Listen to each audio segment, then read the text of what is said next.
माँ सरस्वती को नमन करते हुए नमस्कार देश के लालों लालियों, ठीक है, और प्यारे देश के नौजवानों। तो तो आपका लेसन नंबर है फर्स्ट, बायो एग्रीकल्चर और मैथ की केमिस्ट्री पढ़ रहे हैं, ठीक है। उसमें कुछ क्लासें हमारी हो चुकी हैं। जो कुछ नौजवान नए हैं तो उनको सिस्टम मालूम होगा। तो देखो आज के हम सिस्टम पे आते हैं। तो नौजवान का जो क्वेश्चन ये है, पहले तो वायु का क्वेश्चन था कि सर वायु समांगी होती है या विषमांगी। किसका था? वायु का क्वेश्चन था कि सर वायु समांगी होती है या विषमांगी, ठीक है। उस रोहित नौजवान का क्वेश्चन है, ठीक है। देखो यहाँ पर है, तो उस नौजवान से मेरा कहना था, मैंने कल एक आपको एक बात बताई थी, टिंडल प्रभाव। यदि हम टिंडल प्रभाव की उपस्थिति में देखते हैं, किस में देखते हैं? यदि हम वायु को टिंडल प्रभाव की उपस्थिति में देखते हैं तो वायु को विषमांगी माना जाएगा। और वैसे यदि नॉर्मल अवस्था में देखिए तो किस में आएगी बताओ? ये समांगी में आएगी। किस में आएगी? समांगी में। टिंडल प्रभाव की उपस्थिति में किस में आ जाएगा? विषमांगी के अंदर आएगा। ध्यान रखना लाल, क्योंकि भाई मतलब क्या है कि यदि पदार्थ की अलग अलग अवस्थाएं दिखाई दे रही हैं, वायु को हम पदार्थ मान लिया, और यदि पदार्थ की अलग अलग अवस्थाएं दिखाई दे रही हैं तो इसका मतलब ये हुआ वो कैसा पदार्थ होगा? आपको विषमांगी होगा। तो इस टिंडल प्रभाव में क्या होता है कि यदि हम प्रकाश की किरण आ रही हैं और अंधेरे कमरे में प्रवेश करती हो तो हम देखते हैं उस किरण में आपको धूल के कण आपको उड़ते हुए दिखाई देते हैं, यानी आपको वहाँ पर दो अवस्थाएं दिखाई देती हैं।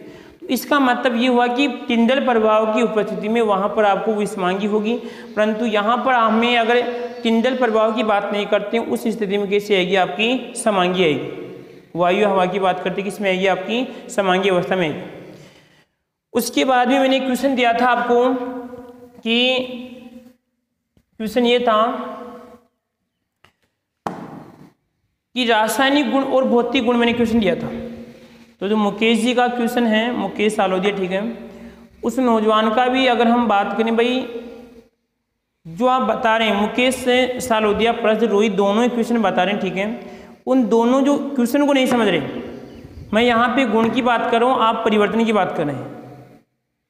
मैंने इससे कहा था कि भाई रासायनिक गुण क्या होता है और भौतिक गुण क्या होता है। क्वेश्चन हमारा ये था कि भाई रासायनिक गुण क्या होता है, और इसमें आपका अरे ऊपर भौतिक हो गया, ठीक है, तो यहाँ पर आएगा रासायनिक।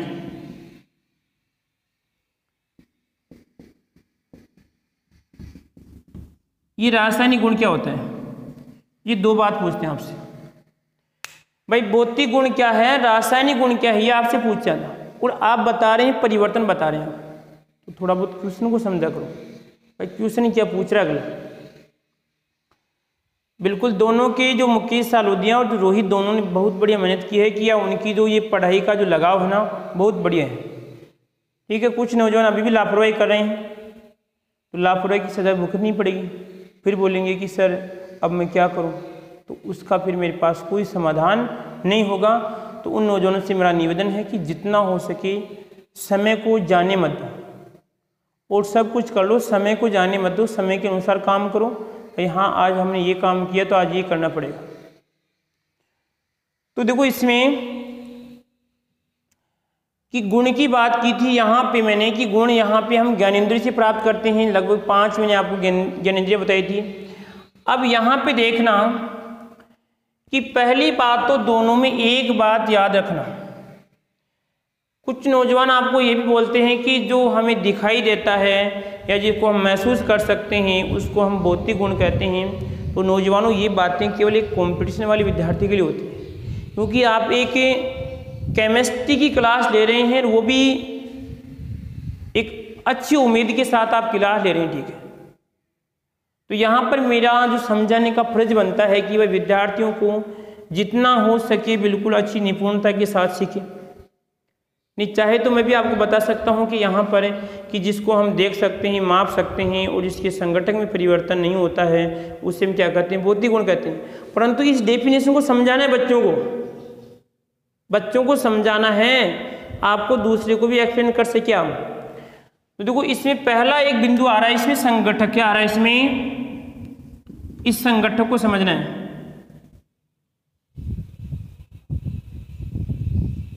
संगठक ये से बोला है यदि मान लीजिए ये सर हमारा कोई पदार्थ है और ये पदार्थ ए से बी में बदल रहा है, ए से बी में बदल रहा है। अब जब ए से बी में जा रहा है, अगर मान लीजिए ए से बी में जाने पर इसका संघटक, और इस संघटक का मतलब इसकी जो आंतरिक पदार्थ का गुण है, पदार्थ का आंतरिक गुण, पदार्थ का आंतरिक गुण। यदि मैं आपको एक बात बताऊं, ठीक है, कि जो अल्कोहल पीता ना व्यक्ति, अल्कोहल पीने के बाद भी व्यक्ति एकदम सही बोलता है। क्या थोड़ा मैंने ठीक तो कहा ना? अल्कोहल पीने के बाद में व्यक्ति बिल्कुल सही बोलता है। इसका कारण क्या है कि मान लीजिए यदि आप कभी झूठ बोलते हैं ना, तो झूठ बोलने के समय क्या होता है, आपका मस्तिष्क सक्रिय रहता है, और जब आपका मस्तिष्क सक्रिय रहता है तो आपको क्या होती है, बेचैनी, कम कंपी उत्पन्न होती है, कम कंपी होती है ना, वो उत्पन्न होती है। यदि आप झूठ बोलते हैं तो आपको इस समस्या उत्पन्न होती है, और यदि आप सत्य बोलते हैं तो आपको किसी प्रकार का भय नहीं होता है, किसी प्रकार का कोई भी भय नहीं होता है। तो जो अल्कोहल पीता है व्यक्ति, अल्कोहल पीने वाला व्यक्ति आराम से, बिल्कुल देखो कैसे कहीं पर भी सो जाता है, कोई दिक्कत नहीं होती। आप देखना जहाँ पर कपड़े भी पता नहीं खराब कर देते, कैसी स्थिति में रहता है, उस समय क्या होता है कि स्वतंत्र अवस्था में हो, और जब जैसे ही मान लीजिए उसका नशा उतरता है तो कहता है यार हम कहाँ पे पढ़े, क्या पढ़े, क्या पढ़े, क्योंकि उस समय क्या हो गया, उसका दिमाग सक्रिय हो गया, जो कि पहले उसका मेरुरज्जु काम कर रहा था।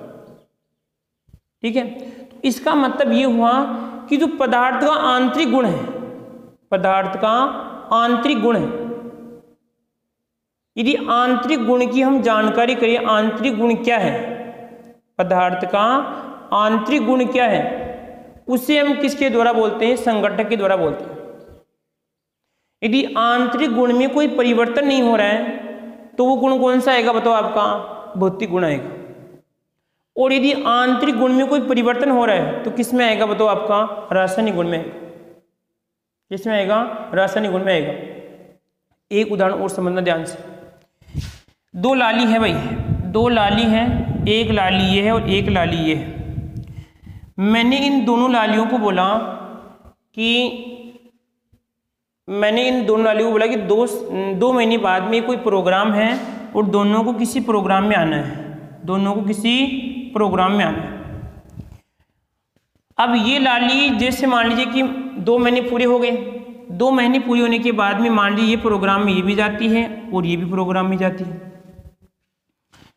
परंतु जो ये फर्स्ट वाली लाली है, लाली नंबर ए और लाली नंबर आपकी बी, लाली क्या करती है कि अपने आप को अच्छा दिखाने के लिए डेकोरेशन का सजाव करती है अपने चेहरों पे, अपने चेहरे पे एक विशेष प्रकार का डेकोरेशन करती है। आप सभी को मालूम है, अरे वे करते हैं डेकोरेशन।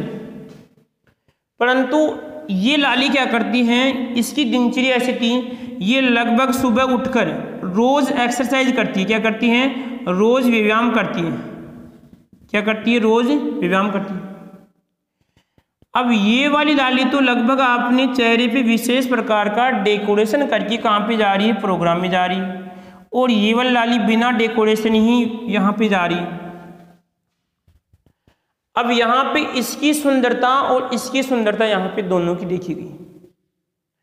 इसकी सुंदरता का सुबह से शाम तक विश्लेषण किया गया, सुबह से शाम तक इसको गौर से देखा गया, तो ये लाली तो शाम को जाते जाते क्या हो गई, फीकी पड़ गई। क्या हो गई, इसमें फीकी पड़ गई, बोले तो इसका जो निखार था वो डाउन हो गया। परंतु इस लाली के निखार में कोई परिवर्तन नहीं हुआ, इसके निखार में कोई परिवर्तन नहीं हुआ। क्यों नहीं हुआ, देखो सर यहाँ पर भी ये भी डेकोरेशन दे रही है और ये भी आपकी डेकोरेशन दे रही है। इसमें तो क्या हुआ कि इसने तो यहाँ पे जो परिवर्तन था, यानी कहने का मतलब इसका ये बाह्य गुण था, केवल ये बाहर से ही दिखाई दे रही है, अंदर तो जैसे कि वैसी है। परंतु इसने क्या किया, अपने शरीर में व्यायाम कर करके अपनी कहने का नेचुरल सुंदरता प्राप्त कर ली, नेचुरल सुंदरता इसने प्राप्त कर ली, और वो नेचुरल सुंदरता इसके आंतरिक रूप में क्या हो गई, परिवर्तन हो गई। क्या हो गई, परिवर्तन। जबकि इसके तो यहाँ पे केवल चेहरे पर ही परिवर्तन हुआ है, तो वो तो यहाँ पे देखना थोड़ी देर बाद में जैसे ही उतरेगा, उतरने के बाद में वैसे लेवल पे आ जाएगी। जबकि ये ध्यान रखना, ये लाली ध्यान रखना लगभग लंबे समय तक चलेगी। क्यों चलेगी, क्योंकि इसके आंतरिक गुणों में परिवर्तन हो चुका है, इसके संगठन में परिवर्तन हो चुका है लालो। तो ध्यान रखना कि यदि जिस पदार्थ के आंतरिक गुणों में परिवर्तन होता है या आंतरिक गुणों में परिवर्तन होने के बाद में रिजल्ट आएगा, वो गुण कौन सा कहलाएगा, इसमें आपका रासायनिक गुण कहलाएगा। उससे कहते हैं आपका इन संगठन में जो परिवर्तन होगा वही क्या कहलाएगा, इसमें रासायनिक गुण होगा। चलो इसके अलावा और उदाहरण देते हैं आपको, ठीक है, और उदाहरण दे रहे हैं। अब देखो कुछ लाला से बता रहे हैं कि दोनों नौजवान से बता रहे हैं कि जैसे मान लीजिए आप एक अवस्था की बात करें, एक मैं ऐसा उदाहरण देता हूँ जिसमें अवस्था बोले तो सर आपका द्रव्य से कौन सी अवस्था में, ठोस अवस्था में जा रहा है, फिर भी वहाँ पे कैसा गुण बताएगा आपको, रासायनिक गुण बताएगा।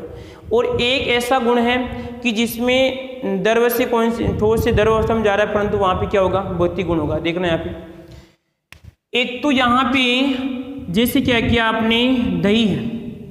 अब सॉरी दही नहीं, यहाँ पे किसकी बात करता हूँ मैं, दूध की बात करो। वैसे क्या आपका दूध है। अब दूध यहाँ पे कौन सी अवस्था में बताऊँ, द्रव्य अवस्था में। अब जब आपने क्या किया, इस दूध में थोड़ी बहुत छाछ डाल दी, क्या कर दिया आपने, थोड़ी बहुत छाछ बोले तो यहाँ पे जामन, क्या डाल दिया आपने, जामन डाल दिया। अब जामन डालने के बाद देखना यहाँ पे आपका दूध इस प्रकार कौन सी अवस्था में रहेगा, अर्ध तरल अवस्था में बोले तो यहाँ पे ठोस अवस्था में। अब देखो यहाँ पर सर अवस्था द्रव्य से कौन सी आ गई, ठोस अवस्था आ गई। कौन सी आ गई, ठोस अवस्था आ गई। परंतु लालो यहाँ पे देखना इस दूध के आंतरिक गुणों में परिवर्तन हो गया, इसके संगठक में परिवर्तन हो गया। संगठक में परिवर्तन होने के कारण ये गुण कैसा होगा बताओ, आपका रासायनिक गुण होगा। क्या होगा इसमें, यह आपका गुण कैसा होगा रे, यह आपका रासायनिक गुण होगा। अरे बात समझ में आ गई। और देखो यहाँ पर आपने क्या किया सर, यहाँ पे बर्फ है और बर्फ से क्या बन गया सर, आपका पानी बन गया। क्या बन गया, पानी बन गया।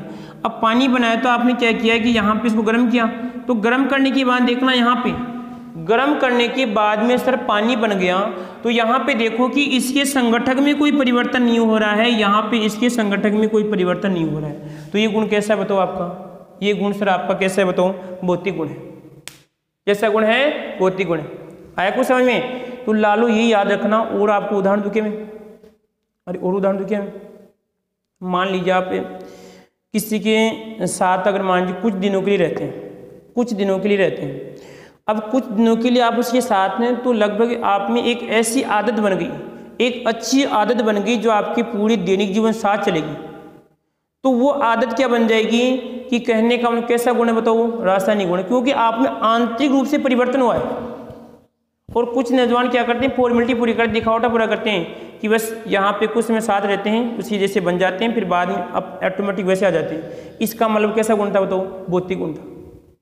तो बात ध्यान रखना कि यदि आंतरिक संगठक में परिवर्तन हो रहा है, आंतरिक संगठक में परिवर्तन हो रहा है, तो कैसा गुण होगा, रासायनिक गुण होगा। और ये कहता है कि रासायनिक गुण, ये कहता है कि रासायनिक गुण होने के लिए रासायनिक परिवर्तन होना भी जरूरी है।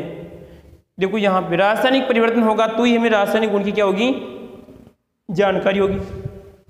अब देखो यहाँ पर मान लीजिए आपने क्या किया, इस पानी जो बर्फ थी, इस बर्फ को आपने गर्म किया, तो गर्म करने के बाद में किस में आ गई बताओ, द्रव में आ गई। यानी आपने क्या दिया, इसको ताप दिया। क्या दिया इसने, ताप दिया। फिर आपने इसको ठंडा कर लिया। तो ठंडा करने के बाद में बताओ कि यहाँ पे ताप, ठंडा से क्या हो गया, इसमें गर्म हो गया, गर्म से क्या हो गया, ठंडा हो गया। तो यहाँ पे क्या, ये तापमान है। तो तापमान कैसी राशि होगी यहाँ पे, तो इसमें भौतिक राशि होगी। कैसी होगी इसमें, इसका भौतिक गुण होगा। इसी प्रकार में बात करता हूँ, यहाँ पे देखिए ताप के बाद में यहाँ पे देखो घनत्व। अब घनत्व का मतलब क्या होता है कि जैसे यहाँ पे दो पदार्थ हैं, यहाँ पे ऑक्सीजन ऑक्सीजन ऑक्सीजन है, और एक यहाँ पर आपका ऑक्सीजन और आपका यहाँ पे ऑक्सीजन है। इसका मतलब सर इसका घनत्व ज़्यादा है, इसका घनत्व कम है, परंतु आंतरिक गुणों में कोई परिवर्तन नहीं है। ये भी ऑक्सीजन है और ये भी क्या आपकी ऑक्सीजन है। समझ रहे बात को इसमें। और यहाँ पे मैंने ताप लिखा, इसी प्रकार यहाँ पे दाब भी हो सकता है, ठीक है। ताप है, दाब है, या मैं बात करूँ यहाँ पे रंग की बात करते हैं, किसकी बात करते हैं, रंग। अब देखो रंग का ध्यान रखना, यदि रंग में अगर आंतरिक संगठन में परिवर्तन नहीं हो रहा है, क्या हो रहा है, यदि आंतरिक संगठन में कोई परिवर्तन नहीं हो रहा है, इसका मतलब क्या होगा बताओ, यहाँ पर कैसा आएगा, भौतिक आएगा। और यदि देखो आपको पता है कि रासायनिक रिएक्शन का एक नियम होता है कि जब हम सेब को काटते हैं तो सेब काटने के बाद में भूरी हो जाती है, तो वहाँ पे से रंग परिवर्तन हो रहा है, रंग परिवर्तन हो रहा है तो कैसा गुण आएगा आपका, क्योंकि सर आंतरिक संगठन में परिवर्तन हो रहा है तो कैसा आएगा आपका, रासायनिक गुण आएगा। तो लालो इसका मतलब ये होता है कि बस आपको तो एक बात याद रखनी है, यदि अंदर से बदल रहा है, जैसे मान लीजिए आप भी क्या होते हैं, किसी टीचर के संपर्क में आते हैं और आप में ऐसे कुछ बदलाव होते हैं, आप में कुछ ऐसे बदलाव होते हैं, निखार आते हैं, इसका मतलब आपके संगठन में परिवर्तन हुआ, कैसा, रासायनिक परिवर्तन हो गया। आप भी उस टीचर की तरह बनना चाहते हैं, ठीक है, तो इसका मतलब आप में रासायनिक परिवर्तन होगा। रासायनिक का मतलब आप कुछ भौतिक का मतलब कुछ समय पास रहे उसके बाद में भूल गए, कोई मतलब नहीं, तो वो कहलाएगा आपका कैसा, भौतिक कहलाएगा। कुछ विद्यार्थियों को ध्यान रखना, टीचर अंतिम समय तक याद रहते हैं, उसका कारण क्या है, क्योंकि उसके संगठन में परिवर्तन किया था किसने, उस टीचर ने। लालो यहाँ पर सीधी सी बात घूम फिर के आती है कि संगठन में परिवर्तन क्या करेगा, इसमें आपका रासायनिक और यहाँ पे भौतिक आएगा। अब इसके उदाहरण देख लो, इसके उदाहरण आएगा, इसमें ताप है और यहाँ पर मान लो ताप, मान लो इसमें क्वथनांक क्या आएगा, क्वथनांक यहाँ पे आएगा, इसमें गलनांक, या मैं कह सकता हूँ देखो शांता, शांता भाई, शांता क्या होती है, नहीं जानते पूछना मेरे से, कमेंट करना कि सर शांता क्या होती है, ठीक है। क्वथनांक, गलनांक ये आपको बताने हैं, क्वथनांक गलनांक आपको बताने क्या होते हैं, और एक आपको बताना है हीमांक क्या होता है। ये 3 क्वेश्चन दे रहा हूँ आज के, 3 क्वेश्चन हैं। हीमांक क्या होता है, क्वथनांक क्या होता है, गलनांक क्या होता है, और शांता नहीं आता तो मेरे से पूछ लेना। और इसी प्रकार से आपका घनत्व है, तो ये पदार्थ कैसे गुण है बताओ, इसमें भौतिक गुण। रासायनिक गुण में क्या क्या आएगा, रासायनिक गुण में आ जाएगा लालो, जैसे आपकी अम्लता, अम्लता आएगी, यहाँ पे क्षारकता आएगी, या हम कह सकते हैं दहन, अगर कोई पदार्थ जल रहा है तो वहाँ पे कैसा गुण बताओ, इसमें आपका रासायनिक गुण, ठीक है लालो। और कोई दिक्कत यहाँ थी किसी को, तो यहाँ पे जो मैंने क्वेश्चन दिया आपको, ठीक है, अम्लता, क्षारकता और आपका दहन। अब आता है उसके बाद में, ये तो उसमें पदार्थों के भौतिक और रासायनिक गुण हो गए। सीधी सी परिभाषा लिखनी है आपको कि जिन पदार्थों को देख सकते हैं, माप सकते हैं, वो तो कोई सिंपल है, वो तो लल्लू क्वेश्चनेटिक है, परंतु ध्यान रखना यदि संगठन में परिवर्तन होता है तो रासायनिक गुण होगा, यदि नहीं होता है तो आपका इसमें भौतिक गुण होगा। ये आपका आप लिखना चाहो कैसे लिख सकते हो। उसके बाद में कल हम बात कर रहे थे किसके बारे में, कि जो किसी भी राशि को प्रदर्शित करने के लिए हमारे पास एक तो उसका संख्यात्मक मान होना चाहिए और एक उसका मात्रक होना चाहिए। क्या होना चाहिए, उसका मात्रक होना चाहिए। अब देखो कि मात्रक यहाँ पर प्राप्त करने के लिए हमारे पास क्या होती हैं, लगभग सबसे पहले 3 पद्धतियाँ थी। कितनी थी, 3 पद्धतियाँ। जैसे मान लीजिए आप किसी दुकानदार के पास जाते हैं तो कहते हैं आलू देना, क्या देना, आलू। अब आलू यहाँ पर आप क्या मांगते, कहते हैं 1 kg आलू, तो यहाँ पे 1 kg क्या है आपका, इसमें वो मात्रक है। इसी प्रकार कहते हैं कि आपको 2 किलो चीनी, तो वो kg क्या है यहाँ पे मात्रक है, तो यहाँ पर 1 के इसमें आपका संख्यात्मक मान है। तो यहाँ पर इसे लगभग इन्हीं पद्धतियों को ध्यान रखते हैं। लगभग सबसे पहले 3 पद्धति कौन कौन सी, 3 पद्धति देखो इसमें। एक तो इसमें कहलाएगी आपकी MKS, भौतिक राशियों का मापन करने के लिए या मात्रक बनाने के लिए लगभग 3 पद्धतियाँ, ठीक है। एक लास्ट वाली पद्धति वो विशेष आगे क्लास देखेंगे, ठीक है। एक तो MKS, दूसरी कहलाएगी हमारी CGS और तीसरी कहलाएगी FPS। ध्यान रखना MKS, CGS और आपका FPS। अब इनका अर्थ देख लो तीनों का, ठीक है। MKS में तो आपका M होता है, उसका अर्थ होगा जाएगा यहाँ पर है द्रव्यमान, सॉरी क्या होगा, मीटर, क्या होगा, मीटर। K का मतलब जाएगा इसमें आपका किलोग्राम, क्या आएगा इसमें, किलोग्राम। और यहाँ पे S का मतलब आएगा इसमें सेकंड, क्या आएगा, सेकंड, ठीक है। इसी प्रकार देखो इसमें C का मतलब तो क्या हो जाएगा आपका सेंटीमीटर, और G का मतलब क्या आएगा इसमें ग्राम, और एस का मतलब क्या आएगा इसमें आपको सेकेंड है, और यहाँ पे एफ का मतलब क्या आएगा इसमें फुट है, क्या आएगा इसमें फुट है, और यहाँ पे पी का मतलब क्या आएगा इसमें पाउंड है, और यहाँ पे यह रहेगा पाउंड के बाद में यहाँ पे पाउंड, और यहाँ पे क्या आएगा एस का मतलब आएगा इसमें सेकेंड है। लालू कुछ समझ में आया? लगभग पदार्थों के मापन की या मात्रक निकालने की यहाँ पर 3 पद्धतियों की हम बात कर रहे हैं। पहली कौन सी आपकी यहाँ पर एमकेस है, एमकेस का मतलब होगा मीटर किलोग्राम आपका सेकंड है, सीजीएस का मतलब लगेगा सेंटीमीटर ग्राम और आपका सेकंड है, और एफपीएस का मतलब लगेगा इसमें फुट है पाउंड और आपका सेकंड। इसका मतलब क्या हुआ?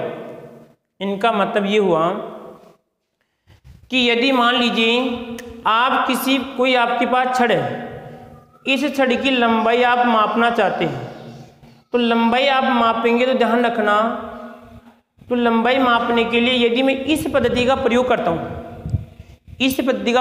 हूँ, तो ये लंबाई किस में मापूंगा बताओ? मीटर में। किस में? मीटर में। अब यदि मान लीजिए मैं इसके द्रव्यमान को नोट करना चाहता हूँ, तो द्रव्यमान को यहाँ पे किस में बताओ? सर द्रव्यमान को यहाँ पे किलोग्राम में क्या करूँगा? प्रदर्शित करूँगा।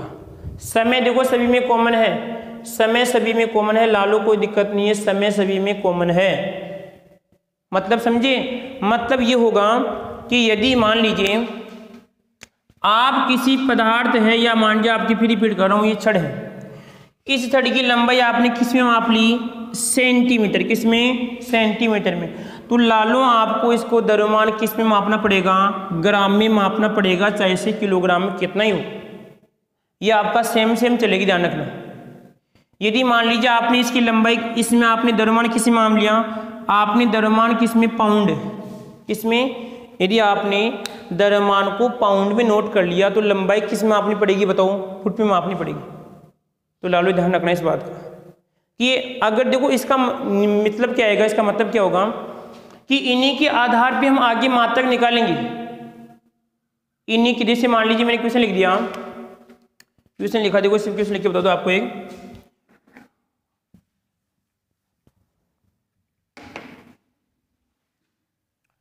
क्वेश्चन मान लो, एक है, यदि एक वस्तु की लंबाई 5 मीटर है, 5 मीटर है, तो इसका द्रव्यमान होगा। अब देखो ध्यान से, द्रव्यमान तो पता नहीं, जो भी हमारे पास इसमें एक राशि की और आवश्यकता है, ठीक है, उससे कोई मतलब नहीं। यहाँ पे जो मैं आपको बात समझ रहा हूँ उसको समझना। यदि एक वस्तु की लंबाई किस में है? 5 मीटर है, तो इसका मतलब इसका द्रव्यमान किस में आएगा? देखो एम कहाँ पर है बताओ? एम सर यहाँ पे। सर इसका द्रव्यमान किस में आएगा बताओ? किलोग्राम में लाना पड़ेगा। कैसे भी घुमा फिरा के हमें तो उसको किलोग्राम में बताना पड़ेगा। यदि वो अलग से क्वेश्चन में दे रखा है, यदि ऐसे लिखता, मान लीजिए इसका द्रव्यमान ऐसे कहेगा आपको, इसका द्रव्यमान ग्राम में कितना होगा? ग्राम में कितना होगा? तो ये तो फिर आपको यहाँ पे चेंज करना पड़ेगा, ये तो यहाँ पर आपको चेंज करना पड़ेगा, क्योंकि यदि वो सिंपल देता है कि द्रव्यमान कितना होता है, तो इसका मतलब आपको द्रव्यमान, ध्यान रखना, देखो ऑप्शन में से मिल जाए आपको। मान लीजिए हमारे पास कोई भी वस्तु थी, उसका हमारे पास द्रव्यमान आ गया कितना? लगभग मान लो कि 1 किलोग्राम, और इसमें आ गया लगभग यहाँ पर 1 किलोग्राम आ गया, उसके बाद में आ गया लगभग इससे मान लो कि 1000 ग्राम, ठीक है, या यहाँ पे मान लो कितना आ गया इसमें, और इसको बनाना चाहिए, ठीक है, 2 की बात करो, ठीक है। अब बताओ इसमें राइट आंसर कौन सा होगा? देखो यदि सोचना चाहे तो हम दोनों का अर्थ तो एक ही है, पर यदि अगर कोई लल्लू से हम पूछें तो लल्लू कहेगा हमें पागल क्यों बना रहे हो आप? बिल्कुल सही, हमारा काम ही पागल बनाना, ठीक है। अरे भाई दोनों का अर्थ एक ही है, परंतु देखो वहां पर क्या पूछ रहा हूं, यदि मीटर में है तो किस में आएगा? सर किलोग्राम वाला राइट आंसर होगा। लालो ध्यान रखना, कितना हम सटीकता से आपको बता रहे हैं, सोचिए। नहीं तो यदि आप किसी से पूछ लो, अरे दोनों का अर्थ एक ही है, ये भी सर 1 किलोग्राम है, यानी दोनों का अगर तोलेंगे ना आप, दोनों लगभग सेम रहेंगे। परंतु यहाँ पे जो रसायन विज्ञान ये बोलती हैं कि यदि आप इसको मीटर में मापते हैं तो इसको आपको किलोग्राम में मापना पड़ेगा। सेकंड सभी में कॉमन है, कोई दिक्कत नहीं है। सेकंड ध्यान, ये भी अपने आप में क्वेश्चन है। जो आपकी मापन की पद्धतियां हैं तो उन मापन की पद्धतियों में कौन सा यहाँ पर एक ऐसा यहाँ पर मात्रक है जो सभी में क्या होता है या कभी परिवर्तनशील नहीं होता। ध्यान रखना, सेकंड कभी भी सभी में ऐसा चलेगा। यहाँ पर भी यदि आप समय को नोट कर रहे हैं तो सेकंड में करना पड़ेगा, यहाँ पर भी आप समय करेंगे उसको सेकंड नोट करना पड़ेगा, और यहाँ पर भी किस में आएगा आपका सेकंड में आएगा। ठीक है, जैसे मान लीजिए आप किसकी बात करते होंगे, अगर मैं बात करूँ यहाँ पे चाल की बात करता हूँ, किसकी, चाल की, तो यहाँ पर रहेगा दूरी और यहाँ पे रहेगा इसमें समय, यही तो होगा शायद चाल का, यही तो होगा इसमें दूरी मीटर जो भी है। तो इसका मतलब क्या हुआ, दूरी का लंबाई, और लंबाई किस में यहाँ पे मीटर में, तो समय किस में आएगा बताओ, यहाँ पे सेकंड में, तो क्या बन जाएगा मीटर प्रति सेकंड का मात्रक बनेगा। यदि मान लीजिए यहाँ पर आप क्या करते हो, किलोमीटर करते हो, देखो यहाँ पे कर दिया मैंने किलोमीटर, क्या कर दिया मैंने किलोमीटर। अब देखो क्या होगा बताओ, किसमें होगा, किलोमीटर होगा। तो अब देखो चेंज तो होगा, यहाँ पर लालो चेंज होगा, क्यों होगा, क्योंकि कहीं पर भी किलोमीटर नहीं है, कहीं पर भी किलोमीटर नहीं है लालो इसमें। तो यदि मान लीजिए ये किलोमीटर में होता है तो किस में आएगा, घंटे में आएगा। अब आप कहेंगे सर अभी तो आप ये बता रहे थे, अरे लालो यहाँ पर देखो कहीं पर आपको किलोमीटर दिख रहा है, कहीं पर यहाँ पे फुट है, यहाँ पे सेंटीमीटर, यहाँ पे मीटर है। यदि किलोग्राम किलोमीटर होता और फिर यहाँ पे नीचे क्या होता तो हम लिखते, परंतु हमें पता है कि अगर किसी राशि की अगर हम किलोमीटर में दूरी मापते हैं तो वहाँ पे समय किस में आएगा, घंटे में आएगा, जो आप 9th क्लास में आप पढ़े थे, 9th क्लास में आप पढ़े थे। आपने लेसन नंबर 9 या मैं बात करूँ यहाँ पे आपने लगभग या 10 के आसपास लेसन पढ़ा होगा, उसमें ये बात आपने पढ़ी थी। ठीक है लालो, तो इतना ध्यान रखना, ठीक है। तो यहाँ पे इनको याद रखना चाहिए, जो कल काम में आएगी हमारे, ठीक है, क्योंकि इन्हीं पे आधारित बार बार यही बातें घूमेगी, क्योंकि देखो यही बातें क्लियर होगी तो हम मात्रक बना सकते हैं। यदि अगर आपको ये बातें क्लियर है लालो, मैं आपको ये बता दूंगा कि यहाँ पर आप देखते ही पहचान दें किसका मात्रक है, देखते ही पहचान जाएंगे किसका मात्रक है। जैसे मैंने यहाँ पर लिख दिया, अभी ये लिखा मैंने JS लिखा। अब इस JS का मतलब क्या है, यदि मान लीजिए आपको ध्यान रखना, यदि ये जानकारी होती है, अब ये तो 7 मूल मात्रक वो भी आपको देखने पड़ेंगे, ये पूरी जानकारी होगी तो ही आप आगे समझ पाएंगे। ठीक है, जितना पढ़ा है उतना 3 क्वेश्चन मैंने आपको दे दिए हैं, उनका आपको आंसर आना चाहिए। ठीक है, बाकी क्लास कल देखेंगे। ठीक है।